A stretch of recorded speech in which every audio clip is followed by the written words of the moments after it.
तो ये टीम बनाने के लिए। अभी डीएक्शन में बादशाह कौन है? डीएक्शन में हीरो कौन है? जो ज्यादा स्मार्ट दिखता है, जो ज्यादा अच्छा कपड़ा पहनता है, जो ज्यादा बोलना जानता है, वो नहीं। जिसका अच्छा खासा टीम है, डीएक्शन का हीरो वही। क्योंकि टीम ही है जो आपका बिगहा है, क्या बोलते हैं, कट्ठा। हाँ, वो है टीम। वो टीम जो है वो आपका संपत्ति है कि नहीं? तो इसलिए टीम होना बहुत जरूरी है और टीम के साथ रिलेशन भी रखना बहुत जरूरी है। अभी हम लोग आज एकदम बढ़िया से बात करेंगे, आप सब लोग रिपोर्ट कर रहे हैं, बढ़िया बात क्या करेंगे। सबसे पहली बात, हम लोग नेपाल से हैं, इंडिया से भी है, कोई इंडिया से, बांग्लादेश, नेपाल मतलब लगभग नेपाल के ज्यादा है।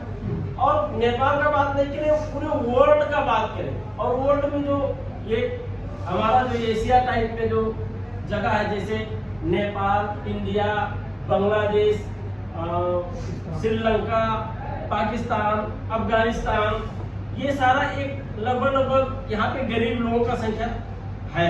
अच्छा, इधर भी है कुछ, लेकिन अब हम लोग तो ज्यादा इधर का बात करेंगे जिधर के हम हैं।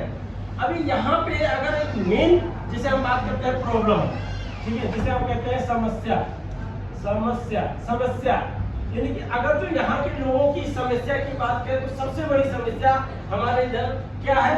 पहली जो समस्या है, अब ये सब समझने के बाद आप समझे, जो पहली समस्या वो क्या है? स्वास्थ्य है या नहीं है सर? स्वास्थ्य का समस्या है या नहीं है? जिसे हम एक प्रकार से बोल सकते हैं बीमारी है।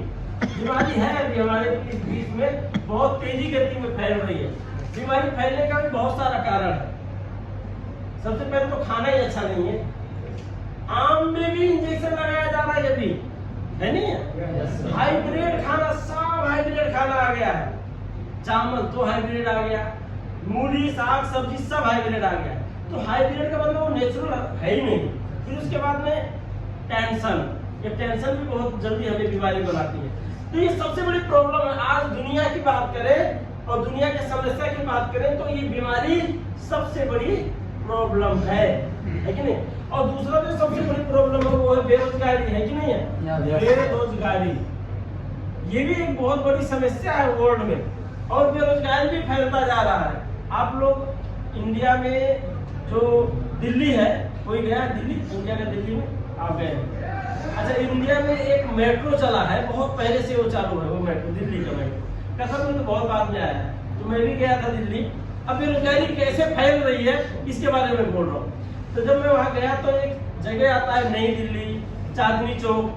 तो चांदनी चौक में जब आप जाओगे उसके मेट्रो स्टेशन में, तो उसमें 4 द्वार है। एक वो उधर लगभग आप समझ लो कि मतलब 20 मीटर या 30 मीटर दूर पे है, ऐसे अंदर जाएगा, एक इधर से अंदर जाएगा, उधर से अंदर जाएगा, सब किधर से नीचे जाके मेट्रो स्टेशन बना है, जैसे इधर भी है।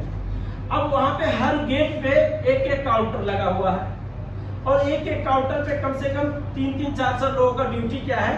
पैसे दिया, वो आपको टोकन देगा, कहाँ जाना है उस हिसाब का टोकन देगा, वो टोकन आपको टच करना, खुलता हुआ चला जाएगा, जैसे इधर कार्ड देता है। अब सब जगह पे लगा। अब वहाँ पे अगर देखा जाए तो एक स्टेशन पे लगभग 4 द्वार है, एक द्वार पे अगर 4 लोग भी हैं तो लगभग एक स्टेशन पे 8 घंटे के शिफ्ट में लगभग 16 लोग काम करते हैं, है नहीं? और वो 3 शिफ्ट चलता है, यानी कि 24 घंटा अगर चलता है तो 3 शिफ्ट चलता है, तो 16 तिया 48, यानी कि 48 होगा, 8-3-24 3 शिफ्ट। हाँ, तो मान लो 48 लोगों का वहाँ पे ड्यूटी लगा। अब जो टिकट काटने वाला है मिनिमम उसका ड्यूटी होगा तो 25-30 हजार। अब वो लगभग गवर्नमेंट का भी होता है, तो गवर्नमेंट का जॉब 45-50 हजार रुपए से नीचे इंडिया में नहीं है किसी का, अगर गवर्नमेंट का जॉब है। तो अब नॉर्मली 50 हजार भी रख लो, तो एक आदमी का 50 हजार रुपए सैलरी, और 48 लोगों का वहाँ पे एक स्टेशन पे काम है।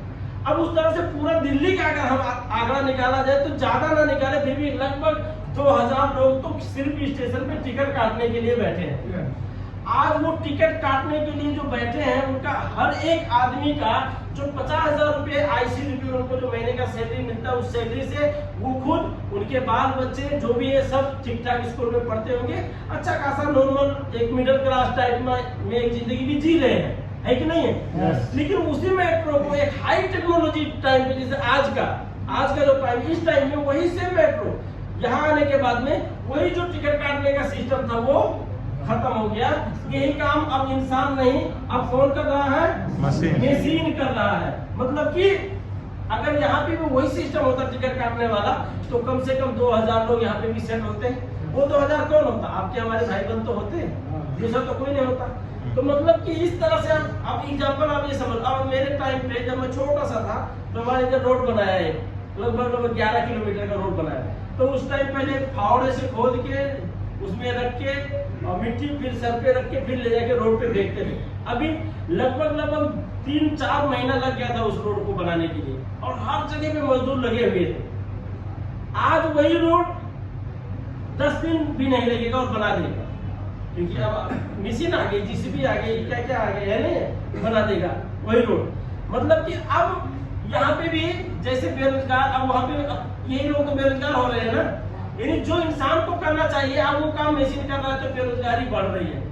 तो आज जो सबसे बड़ी प्रॉब्लम बीमारी और बेरोजगारी है, ये घटने की समय बढ़ती जा रही है, जा रही है नहीं जा रही? yes.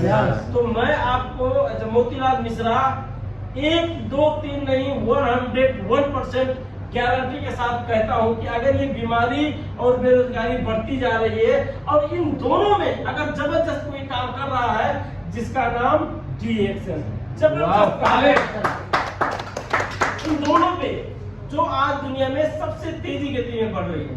अब आपने कई बार सुना होगा, जब हम दुनिया का डाटा उठाते हैं तो हमें क्या पता चलता है, इस दुनिया में कितने ऐसे लोग हैं जो अमीर हैं, कितने ऐसे लोग हैं जो गरीब हैं। तो कैटेगरी बताया गया, कैटेगरी क्या बताया गया है कि इस दुनिया में 80% लोग ऐसे माने गए हैं जो गरीब कैटेगरी में आते हैं। किस कैटेगरी में? गरीब कैटेगरी में आते हैं। और 20% लोग ऐसे हैं जो धनी कैटेगरी में आते हैं। किसमें?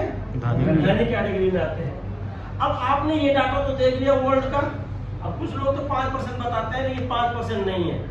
कहते हैं अगर आप अपने देश का 1 लाख रुपए महीने का कमाते हैं तो आप उस देश के गरीब कैटेगरी में नहीं आएंगे। जैसे मैं नेपाल का हूँ, अगर मैं नेपाल का 1 लाख रुपए महीने कमाता हूँ नेपाल में, तो मैं गरीब कैटेगरी में नहीं आऊंगा। इसलिए इस डाटा को अगर देखा जाए तो आज दुनिया में 20% लोग ऐसे हैं जो गरीब हैं। ठीक है, अच्छा ये जो 20% लोग ऐसे हैं जो धनी हैं। अब ये जो धनी है ना, आपने ये भी समझने की जरूरत है, इसमें से 10% तो ऐसे धनी हैं, 10% जो ऑलरेडी धनी घर में ही जन्म ले लिया है। yes. जैसे अब अमिताभ बच्चन धनी है ना, लेकिन उसका लड़का अभिषेक बच्चन वो भी धनी घर में जन्म लिया है नहीं? सलमान खान धनी घर में जन्म लिया है। शाहरुख खान का लड़का आर्यन खान वो भी धनी घर में जन्म लिया है। अभी प्रचंड का लड़का या प्रचंड की लड़की वो गरीब घर में जन्म लिया है? नहीं ना। हमारे कतर का जो शेख हमद है उसका लड़का गरीब घर में जन्म लिया है? नहीं ना। तो ऐसे लोग 10% हैं, ऐसे लोग 10% हैं जो गरीब घर में जिन्होंने जन्म ही लिया है, धनी घर में जिन्होंने जन्म ही लिया है, वो कितने परसेंट है? 10%। लेकिन 10% ऐसे हैं जो गरीब घर में जन्म लिए थे, जो यहाँ पे जन्म लिया था। 10% ऐसे भी हैं और यहाँ से यहाँ गए हैं, जिसमें आप शाहरुख खान को भी समझ सकते हैं। शाहरुख खान गरीब घर में जन्म लिया था, है नहीं? अब हम उधर नहीं जाए, हम डी-एक्शन की बात करें। मैंने अभी क्या कहा है कि अगर आप महीने का 1 लाख रुपए से ज्यादा इनकम करते हो तो उस देश के आप गरीब के लिस्ट में नहीं आओगे। तो मतलब कामेश्वर मंडल गरीब लिस्ट में नहीं है, गरीब लिस्ट में आएंगे। और अगर कामेश्वर मंडल आज के डेट में अगर वो धनी के लिस्ट में आते हैं तो मतलब कि वो अगर कतर में आज से कुछ साल पहले आए थे तो कतर में धनी आदमी आएगा? जिसका नेपाल में महीने का 1 लाख रुपए सैलरी हो वो कतर में आएगा? मतलब कि गरीब थे। तो आज हमारे सामने एक जीता जागता प्रमाण एक नहीं, हजारों की संख्या में आपको डी-एक्शन में ऐसे मिल जाएंगे जो यहाँ पे जिनका जन्म हुआ था, लेकिन आज वो अपने आप को यहाँ